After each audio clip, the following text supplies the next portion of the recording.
Hello everyone and welcome to another episode of multiplayer Minecraft's Feed the Beast in the Ultimate Mad Pack on the Naoisgaming server. Just chatting with Darkrai right now. He put some annoying cobwebs here in our house apparently.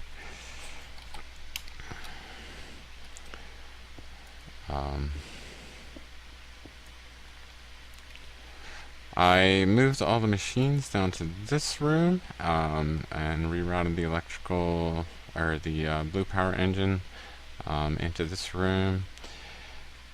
So all the machines are neatly stacked down here. I did make myself a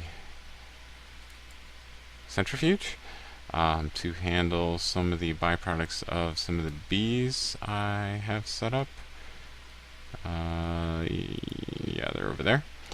This room is largely empty at this point. It's just kind of a power area. I do need to do something with this aqueous accumulator to make it accessible by the machines down here. So I may need to move it maybe to the floor above this or something, or just route it downwards from the location it's at right now.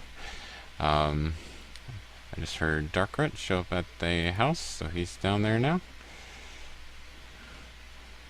I'm not sure what he's up to. Maybe he didn't see us. Anyway, so those are the changes here. How odd. Anyway, the other thing I wanted to show, I'll show that.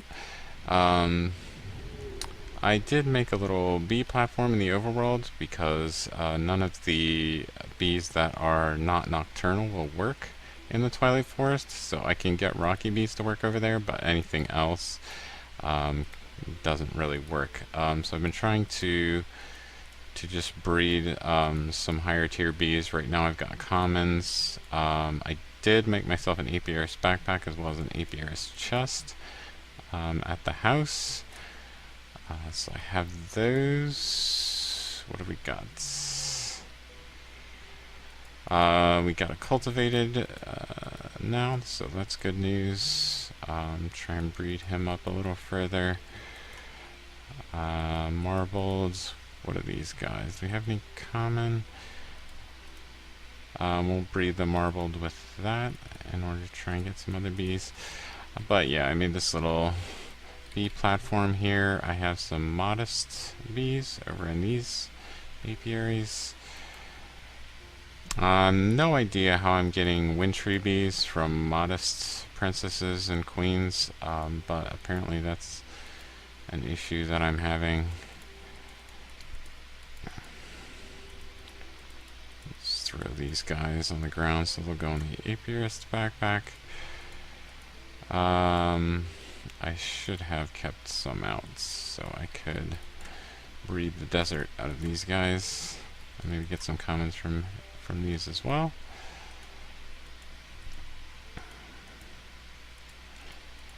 So that's the situation with bees right now. I do have a chunk loader right there just to keep these apiaries loaded so I don't have to worry about standing here AFK for long periods of time.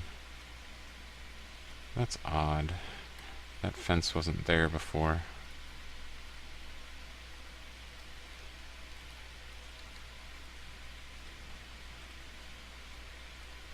I wonder, it looks like somebody's building over here. Oh no, that's part of the village. Okay, that's...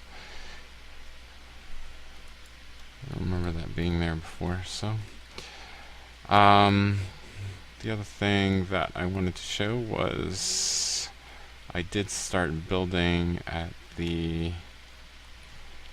Dark Tower that I talked about earlier. I'm just doing a little experiment to see if I can actually do things over there without getting killed by mobs frequently. I don't want to invest in any, expensive machines and then get killed by mobs all the time and have them blow up the machines. So I've just set up a little bit of a base over here for the time being, just to make sure that the mobs aren't an issue. And so far it's been pretty good. I did have some mobs spawning up on this top layer here, but that was only maybe once or twice, and then I haven't seen them since, so it seems to be pretty good right here for now. But I finished the floor where it was missing in some places, and I built a little potato farm over here so I have access to food as needed.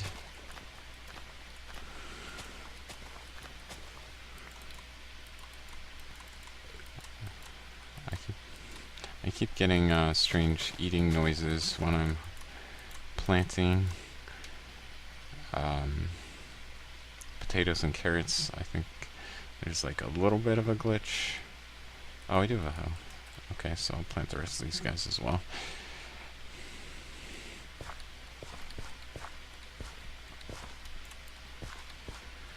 I'm also getting some lag when tilling soil with the hoe, but that's not really a timing critical operation, so it's not interfering with gameplay too much.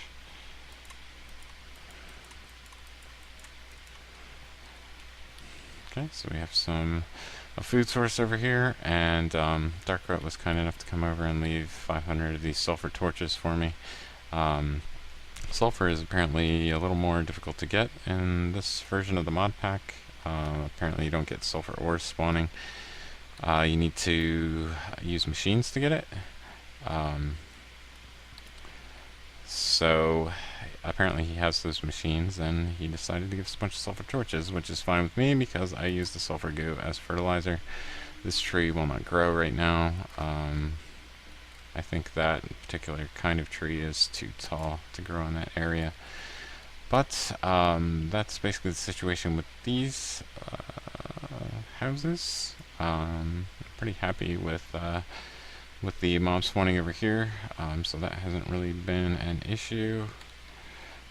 I can't remember if I showed down here or not. Yeah, we had some attractive plants over here, but Darkroot replaced them all with dead shrubs, so that was great. Do I not have... Oh, I have my jetpack, I just don't have it on. The other thing that I changed was I put stairs. So if this was the last bed that I slept in and I didn't have any jetpack when I died, I could come over here, which evidently if you go all the way down under the Stark Forest, there's these things called king spiders that spawn, and I did get killed by one of those earlier on. But I did get rid of the anti-build blocks in this maze here, so that hasn't been an issue anymore.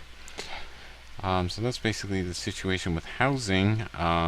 Basically, other than that, I've just been doing a bunch of mining in order to get the resources I need to do some more builds of machines. I would like to go further down the industrialcraft 2 path. Darkroot actually gifted me some power,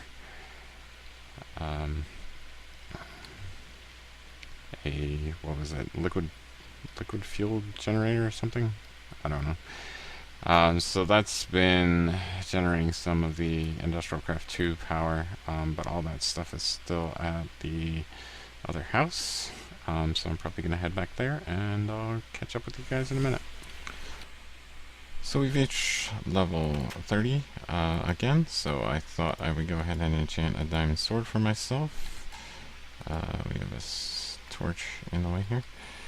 For some reason it's only giving me 24 levels. Are we missing bookshelves? Should enough. I'll just enchant with the 24 levels for now. That's fine. Let's see what we get. Sharpness 3, fire aspect, that's not too bad. From there we'll probably enchant books and just add to that. This is a pretty good sword for now. I did also build a blast furnace to get steel. So I've been working on that. Coal coke going in here. I've been using the creosote oil in the semi-fluid generator that Darkrate made for us, which is right... no, this guy. And of course it's out of fuel right now, but as we move up in industrialcraft, we'll be able to get some cells of various kind, which we can use to power that guy. So we should have sufficient power. The MFB has a good amount of power in it for what we need right now. The next thing I'm trying to get is this plate bending machine, because a number of the higher tier industrial craft machines now require plates of various metals, which you cannot get with the rolling machine anymore. This rolling machine is eating power even when it's not in use, so I need to get rid of that. But I need to get some smooth stone. I need to make some compressors to make that. And oh, I put it in here. I forgot about that. Having power issues once again with the buildcraft power. The windmills just are not cutting it. So I'm having to go back to the old standbys here in order to get the power I need to make some of these other machines. So I do need another machine block to make my other compressor that I need for that plate bending machine. I don't know if that's nickel. Aluminum, thankfully, has more uses in this mod pack. So I've been ignoring aluminum, and I probably should have been gathering it, but now I know, and we're not that far into things. Oh, there's a bunch of aluminum there. So I'm going to be collecting aluminum more now that I know that it's actually worth something. I might just... how did I get lead dust in there?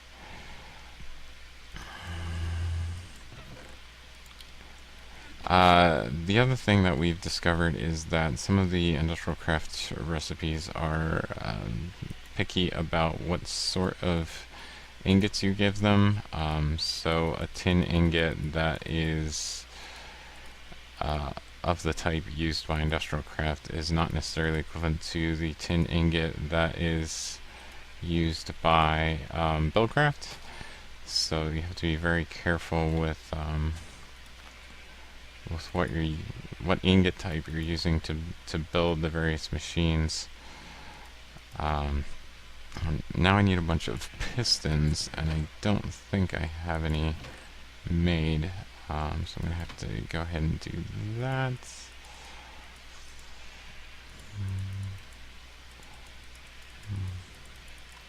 And I may have just used all my cobble.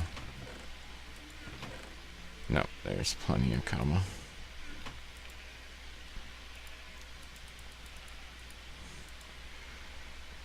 Okay, so we only need 4.